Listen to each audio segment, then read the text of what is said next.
Hi hello నమస్తే. నేను మీ వాసుదేవన్. వంగవీటి మోహన రంగా మళ్ళీ తెర మీదకి వచ్చాడా? ఆయన దివంగతులై 3 దశాబ్దాలు దాటినా సరే ఇంకా జనం గుండెల్లో ఎందుకు అలా హీరోలాగా నిలిచిపోయాడు? హీరో కాదు, హీరోకి మించిన పదం ఏదన్నా ఉంటే ఆయనకు వర్తిస్తుందేమో. ఎందుకంటే ఏదో ఒక రకంగా ఆయన పేరును వాడుకోవటానికి అటు వైసీపీ ఇటు టీడీపీ ఈవెన్ బీజేపీ కూడా ప్రయత్నం చేస్తూ వస్తున్న సందర్భం అయితే ప్రస్తుత రాజకీయ వాతావరణంలో స్పష్టంగా కనిపిస్తుంది.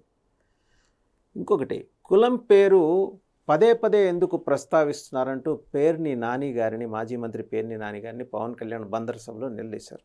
నిజమే, కులం పేరు ప్రస్తావన చేయాల్సిన అవసరం ఉంది. పవన్ కళ్యాణ్ గురించి మాట్లాడాలంటే రాజకీయంగా మాట్లాడండి. పవన్ విధానాల్లో ఏమన్నా మీకు తప్పు అనిపిస్తే ఆ విధానం తప్పు అని మాట్లాడండి. వ్యక్తిగతంగా మాట్లాడటం అండ్ కులం పేరు పెట్టి మాట్లాడటం ఇదంతా ఎంతవరకు కరెక్ట్ అని పవన్ కళ్యాణ్ గారు మనం ప్రశ్నించారు. జగన్ మోహన్ రెడ్డి గారు కులాల మధ్య చిచ్చు పెట్టడానికి ఎంతో ప్రయత్నిస్తుంటాడు.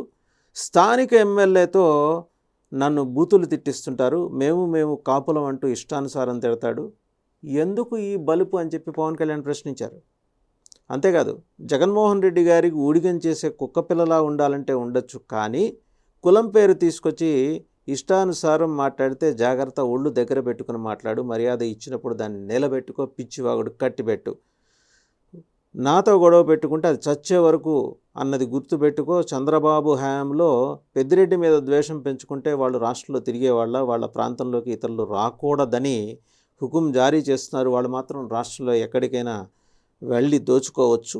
అన్యాయం మీద సామాన్యుడు గుండె పగిలి తిరగబడితే ఎలా ఉంటుందో చూపిస్తా. 2047కు భారత్ సూపర్ పవర్గా ఎదగాలని ప్రధాని నరేంద్ర మోడీ ఆకాంక్షిస్తున్నారు. దీనికోసం యువశక్తిని రాష్ట్రం నుంచి సన్నద్ధం చేయాలి.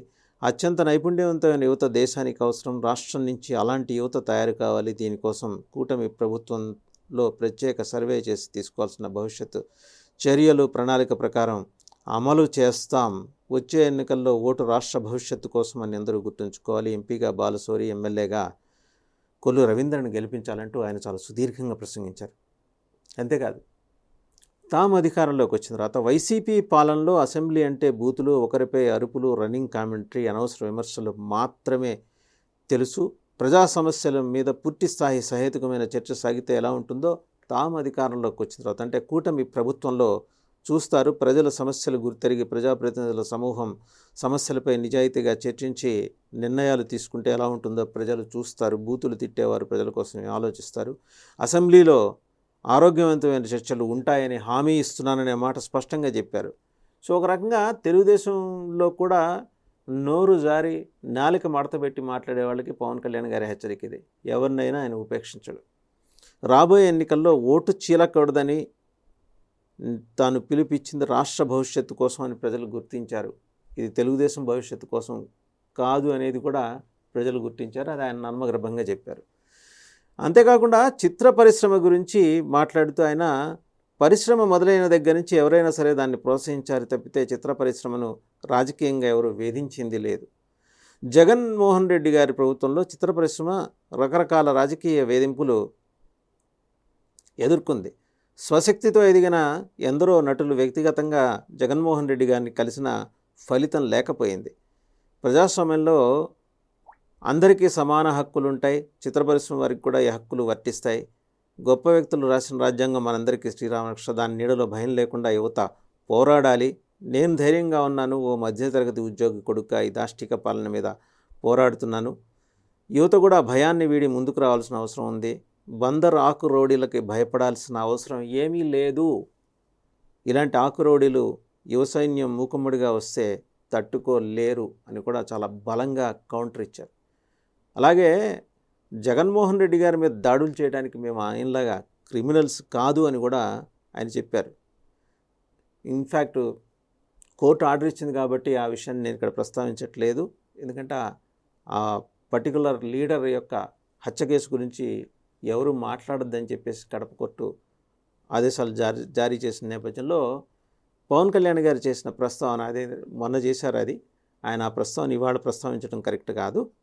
సో అయితే ఒకటి, ఆయనలాగా క్రిమినల్ ఆలోచనలు మాకు లేవు. వంట చేస్తున్నప్పుడు చిన్న నూనె చుక్క ఒంటి మీద పడితేనే ఎంతో బాధ కలుగుతుంది. అలాంటిది 15 ఏళ్ల బాలుడిని పెట్రోల్ పోసి తగలబెట్టినప్పుడు ఆ బాలుడికి ఎంతో వేదన కలిగిందో తలుచుకుంటేనే బాధ కలుగుతుంది. ఇలాంటి సమయంలో కూడా కనీసం స్పందించని ఈ ముఖ్యమంత్రి చిన్న రాయి ఘటనకు మమ్మల్ని అందరినీ విమర్శిస్తూ పబ్బం గడుపుకోవాలని చూస్తున్నారు.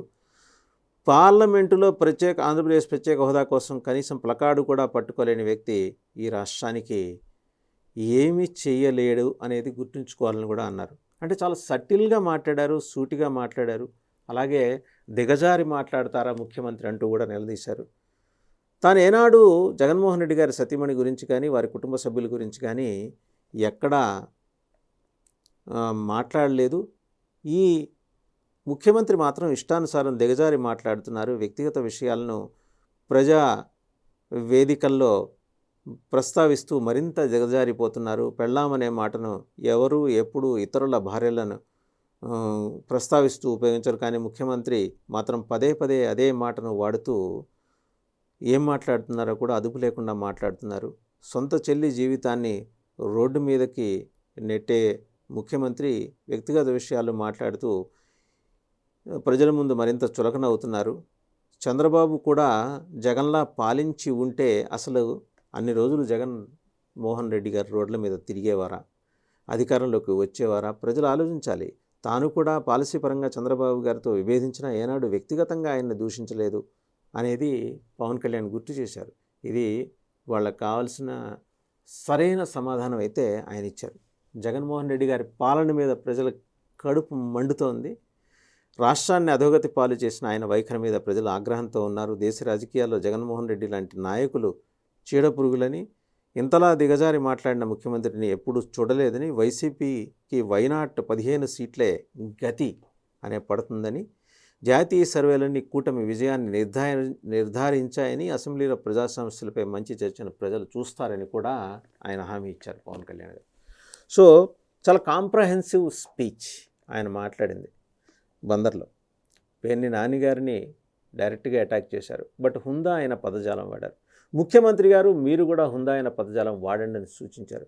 ఎక్కడా పెళ్ళాం అనే మాట నువ్వు ఇతరుల భార్యల గురించి ఎవరు మాట్లాడరు, ప్రస్తావన చేయరు. అలాంటిది మీరు ప్రస్తావన చేస్తున్నారు, ఆ ప్రస్తావన ఆపండి అని సజెషన్ ఇచ్చారు.